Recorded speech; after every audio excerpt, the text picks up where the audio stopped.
அனைவருக்கும் வணக்கம். பற்றி எரியும் தமிழ்நாடு கர்நாடகா எல்லை. நம்மளுடைய முதலமைச்சர் அவர்களுடைய பேனர் கிளிப்பு நிறைய விஷயங்கள் இருக்குது. இதை நம்ம வீடியோக்குள்ளே பார்க்க போகிறோம். அடுத்து பார்த்தீங்கன்னா அதிமுகவினர் பழைய அதிமுகவினர் இப்போ வந்து ராஜினாமா பண்ணிட்டு எம்எல்ஏக்கள் வந்து தமிழக வெற்றி கழகத்தில் இணைஞ்சிருக்காங்க. முன்னாள் மாஜிக்கள், அமைச்சர்கள், முன்னாள் எம்எல்ஏக்களுக்கு தமிழக வெற்றி கழகத்தில் ஒதுக்கப்பட போகிற மிகப்பெரிய கட்சி பொறுப்புகள் உட்கட்சிக்குள் எழுந்திருக்கும் மிகப்பெரும் ஒரு புரட்சி. இதை பற்றி நம்ம வீடியோக்குள்ளே பேச போகிறோம்.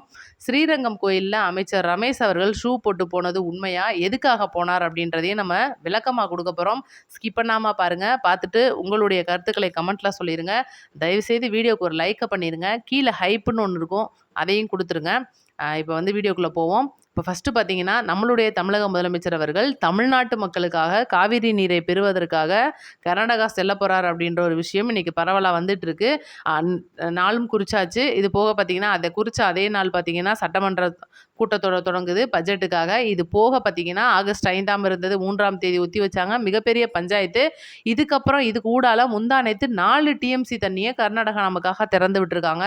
இவ்வளோ விஷயங்கள் போய்கிட்டு இருக்க இன்னைக்கு பார்த்தீங்கன்னா தமிழ்நாட்டில் கர்நாடகா மற்றும் தமிழ்நாடு பகுதிகளுக்கான அந்த பஸ் ஸ்டாண்டு சேர்கிற இடமா இருக்கட்டும், மிகப்பெரிய ஒரு போராட்ட களமாக அன்றைக்கி மாறி இருக்குது. பஸ்ஸை வந்து அடித்து நொடுக்கிற அளவுக்கான மிகப்பெரிய பஞ்சாயத்து போய்கிட்டு இருக்கு. காவல்துறையினர் ரொம்பவே வந்து நைட்லேருந்து ஒரு கட்டுப்பாடோடு அங்கே வச்சிருக்கிறதுனால மிகப்பெரும் அசம்பாவிதம் தடுக்கப்பட்டிருக்கு. நம்மளுடைய முதலமைச்சரினுடைய வருகையை உறுதிப்படுத்துனதுனால பெங்களூரில் மாண்டியா அப்படின்ற இடத்துல, பெங்களூரில் ஒரு இடத்துல பார்த்திங்கன்னா மிகப்பெரிய அளவில் ஜனநாயகன் படம் ஓடிக்கிட்டு இருந்த தேட்டரை அடித்து உடைச்சிருக்காங்க, பேனர் கிழிச்சிருக்காங்க. அது போக உளவுத்துறையோட ரிப்போர்ட்டின் அடிப்படையில் பார்த்தீங்கன்னா நம்மளுடைய முதல்வர் அவர்கள் போய் அங்கே இறங்குற அன்னைக்கு கருப்பு கொடிலாம் காட்டணும் அப்படின்ற மிகப்பெரிய ஒரு போராட்டத்தை கையில் எடுக்க போகிறாங்களாம் கர்நாடகாவை சேர்ந்தவங்கன்னு சொல்லிட்டு ஒரு தகவல் வந்திருக்கு. இதுக்கு ஊடால கர்நாடகா முதலமைச்சரான சிவகுமார் அவர்கள் நம்மளுடைய மத்திய நீர்வள ஆணையத்துக்கு ஒரு அறிக்கை ஒன்று கொடுக்குறாரு. என்னன்னா, மேகதாது அணையை பற்றி மிகப்பெரிய ஒரு விஷயத்தை கொடுக்கும்போது இதை வந்து நிராகரிக்கிறாங்க நம்மளுடைய மத்திய அரசு. எதுக்காக நிராகரிக்கிறாங்க அப்படின்னா, இன்னைக்கு 60 டிஎம்சி தண்ணி கொள்முதல் உள்ள இந்த மேகதாது அணையை நீங்கள் கட்ட விரும்பினால் 1990களின் அடிப்படையில் இருக்கிற அந்த ஒரு நீர்வள தேவையை வந்து இன்னைக்கு கர்நாடக அரசு ஏமாற்றி மத்திய அரசு கிட்ட கொடுத்துருக்கு. இப்போ இருக்கிற லைவ் கரண்ட் சுச்சுவேஷனை கொடுக்கல. 4 டிஎம்சி தண்ணி மட்டும்தான் தமிழ்நாட்டுக்கு திறந்து விட்டுருக்கு. கர்நாடகா மேகதாது அணையில் மிகப்பெரிய ஒரு ஸ்கேம் நடக்குது கர்நாடகா சுத்தின்னு சொல்லிட்டு பச்சையா ஒத்துக்கிட்டு தூக்கி எறிஞ்சிருக்காங்க பேப்பரை. இதுதான் கர்நாடகாவுக்கு முதல் அடி அப்படின்னே சொல்லணும். இன்னைக்கு நம்மளுடைய முதலமைச்சர் அவர்கள் அங்கே போறாரா, போனதுக்கு அப்புறமா என்ன நடக்க போகுதுன்றதை தாண்டி இன்னைக்கு ஸ்டாலினா இருக்கட்டும், அன்புமணி ராமதாஸா இருக்கட்டும், சீமானா இருக்கட்டும், ஏகப்பட்ட அரசியல் தலைவர்கள் நம்மளுடைய முதலமைச்சர் கர்நாடகாவில் போய் இறங்குறது, அங்கே வந்து இந்த மாதிரி ஒரு பேச்சுவார்த்தைக்குள்ளே உட்கார்றது அவ்வளோ தூரம் தமிழ்நாட்டுக்கு நல்லா இருக்காது, நீங்கள் தமிழ்நாட்டு மானத்தை அங்கே போய் அடகு வைக்க போறீங்கன்னு சொல்லிட்டு ஏகப்பட்ட விமர்சனங்களை தாண்டி நம்மளுடைய முதலமைச்சரின் ஒரே பதில் பார்த்தீங்கன்னா, நம்மளுடைய விவசாயிகள் தமிழக மக்களுக்கான குடிநீர் தேவையை பூர்த்தி செய்யறதுக்காக தான் அங்கே போறார் அப்படின்றது. இன்னைக்கு அவர் போறது அப்படின்றத தாண்டி எப்பவுமே தெரியும், இன்னைக்கு நம்மளுடைய தமிழக முதலமைச்சர் விஜய் அவர்களின் மிகப்பெரிய ஒரு நம்பிக்கையா இருக்கிறவர் பார்த்தீங்கன்னா ஜோதிடர் ரத்தன் பண்டிட். இது உங்க எல்லாருக்குமே தெரியும். முந்தா நேற்று நம்மளுடைய தமிழக முதலமைச்சர் அவர்கள் மெட்ரோவில் பார்வையிட்டுட்டு வீட்டு திரும்பும்போது நீலாங்கரையில் அவருடைய கான்வாய் வண்டி வந்து ஆக்சிடென்ட் ஆகிருக்கும். இது போக பார்த்தீங்கன்னா நேற்று நம்மளுடைய தமிழக முதலமைச்சரின் வீட்டு வாசலில், நீலாங்கரை வீட்டு வாசலில் காவலுக்காக இருக்கிற அந்த பணியாளர்கள் ஒரு 10-15 பேருக்கு மேலே பட்டாலியன் ஹோட்டல், அதாவது அவங்களுக்கு வந்து ஆர்டர் பண்ணி இந்த மிலிட்ரி ஹோட்டல்லேருந்து வரும், நீங்கள் கேள்விப்பட்டிருப்பீங்க, அந்த மாதிரி சாப்பாடு மட்டும்தான் அவங்க சாப்பிடுவாங்க, எல்லா இடத்துலையும் சாப்பிட மாட்டாங்க. அப்படி சாப்பிட்ட இடத்துலையே 15 பேர் சாப்பிட்ட இடத்துல அவங்களுக்கு வந்து உடனடியாக வாந்தி மயக்கம் வந்து ஒரு மிகப்பெரிய சர்ச்சையாயிருக்கு.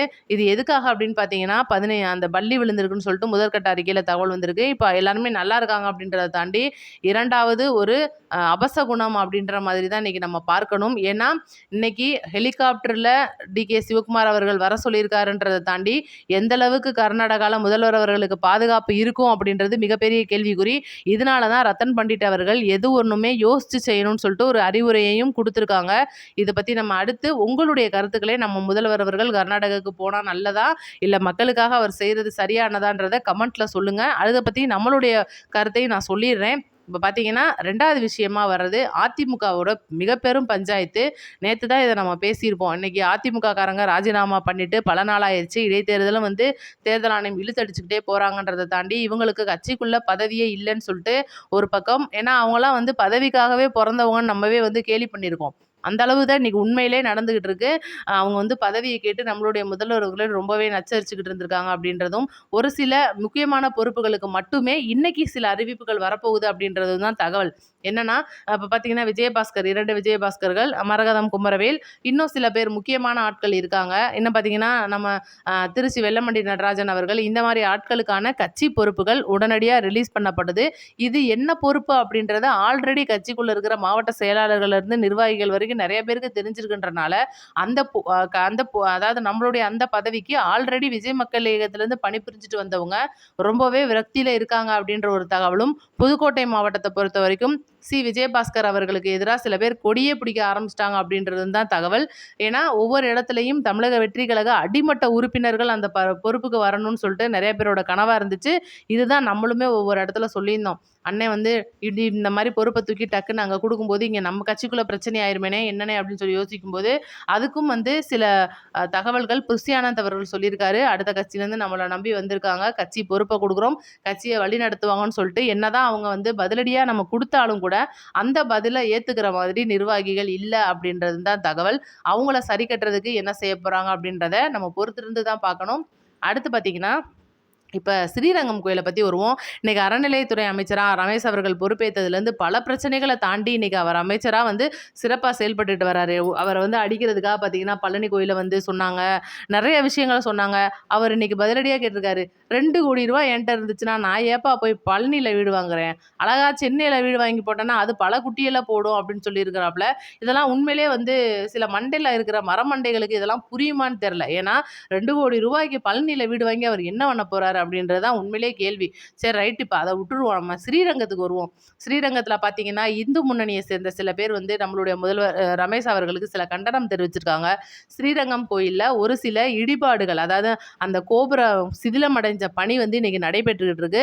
அதுக்கான வேலைகள நம்மளுடைய ரமேஷ் அவர்கள் தலைமையிலான ஒரு குழு வந்து மிக சிறப்பா பண்ணிட்டு இருக்காங்க. அத பார்வையிடுறதுக்காக போயிருக்கிறாப்ல. அங்க பார்வையிடுறதுக்கு போயிருக்கும்போது, பொதுவா வந்து கட்டட பணிகள்லாம் இருக்கும்போது, அந்த கட்டடம் வேலை பார்க்குறவங்கலாம் இருப்பாங்க. அவங்க வந்து செருப்பு இதெல்லாம் போட்டுட்டு தான் வேலை பார்ப்பாங்க. உங்களுக்கு தெரியும். இன்னைக்கு ரமேஷ் அவர்கள் எந்த சமூகத்தை சேர்ந்தவரும் உங்களுக்கு தெரியும். எந்த மாரி இடங்கள்ல எப்படியான ஒரு இதை கடைபிடிக்கணுன்றதும் அவருக்கு தெரியும். அப்படி இருக்கும்போது அவர் ஷூ போட்டு போயிருக்காரு அப்படின்னா என்ன காரணம் அப்படின்றதுக்கும் அவங்க சைட்லேருந்து விளக்கம் குடுத்துருக்காங்க.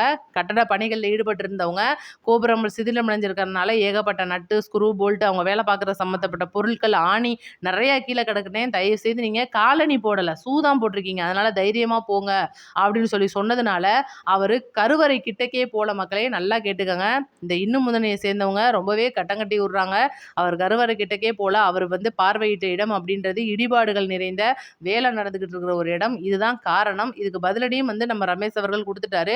அங்க வேலை பார்த்தவங்களும், அங்க இருந்து சில அதிகாரிகளும் பாதுகாப்பு காரணத்துக்காக கழட்ட வேணாம்னு சொன்னனால தான் நான் அங்கனையோட நிப்பாட்டிட்டு வந்துட்டேன். ஒருவேளை நான் என் கால்ல செருப்பு போடாம இருந்திருந்தேன்னா, கண்டிப்பா நான் கருவறைக்கு போய் சாமி கும்பிட்டுட்டு வந்திருப்பேன். அப்படின்ற ஒரு பதிலடியும் குடுத்துருக்காரு. பாருங்க எந்த அளவுக்கு வந்து ஒருத்தர தாக்கணும்னு நெனச்சாங்கன்னா, இந்த திமுக எந்த அளவுக்கு இறங்குது, பாஜக எந்த அளவுக்கு இறங்குதுன்றத நம்ம கண்கொண்டு பார்த்துட்டு இருக்கோம். மக்கள் வந்து இன்னைக்கு தெளிவா இருக்காங்க. அதனால தான் நம்மளுக்கான அந்த பதில் அப்படின்றது ஈஸியா கிடைக்குது. இத பத்தின உங்க கருத்துக்களை வந்து கமெண்ட்ல சொல்லிருங்க.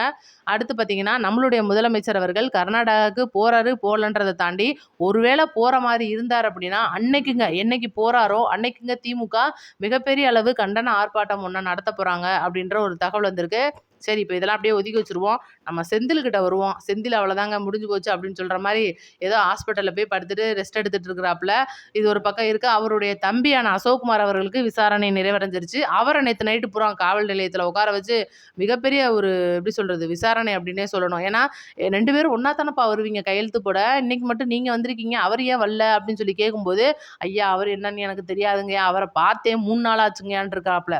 என்னப்பா நேத்து கூட ஒரே கார்ல தான் வந்தீங்க. ஒரே ரூம்ல தான் வந்து ஒரே ஹோட்டல்ல தான் தங்கி இருக்கிறதா வேற சொல்றாங்க. இன்னைக்கு நீங்க மட்டும் இருந்திருக்கீங்கன்னு சொல்லி கேட்கும்போது, கிட்டத்தட்ட 40க்கு மேற்பட்ட கேள்விகள் கேட்டிருக்காங்க. இது எல்லாத்துக்குமே அசோக்குமார் சொன்ன ஒரே பதில், "எனக்கு தெரியாது.